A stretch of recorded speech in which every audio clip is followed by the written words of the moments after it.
আমরা এখন এই দেখো চলে এসেছি বৃন্দাবন ইস্কন গোশালা। ভাইরে ভাই, 3 দিন পরে পেট ভর্তি করে খাবার খেলাম।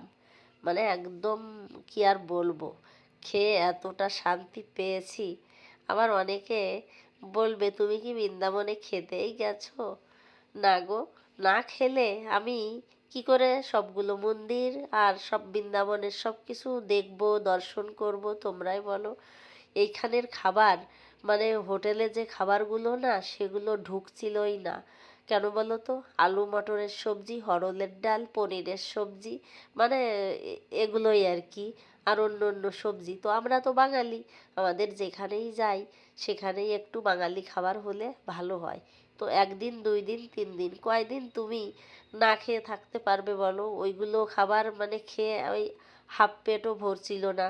তারপরে প্রচুর দাম, খাবারের দাম যাই তাই, দাম দিয়ে কিনে সেগুলো যদি খাওয়া না যায় তো কেমন একটা ব্যাপার। তাই তো দেখো এই যে চলে এসেছিলাম ইস্কন গোশালাতে।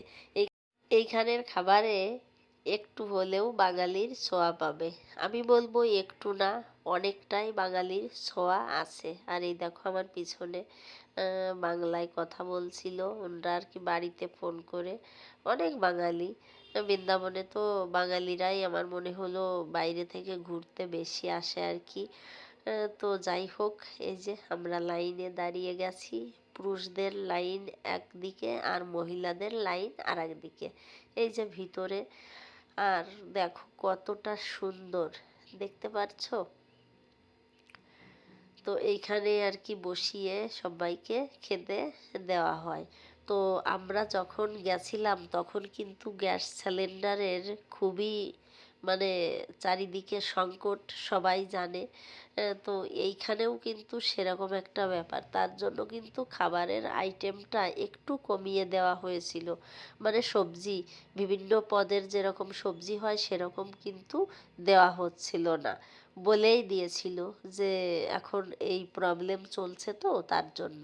এই যে প্রসাদে কি কি ছিল দেখতেই পারছো। ভাত ছিল, ডাল ছিল, নিরামিষ একটা সবজি ছিল, আর রুটি ছিল। তুমি যেরকম পারবে পেট ভর্তি করে খেতে পারবে, নষ্ট করা যাবে না, নষ্ট করলে আবার বিপদ। তো যারা এখনও এইখানে বৃন্দাবনে আসো, এখনও এখানে খেতে আসোনি, তো আসতে পারো। একদম সুন্দর খাবারের ব্যবস্থা।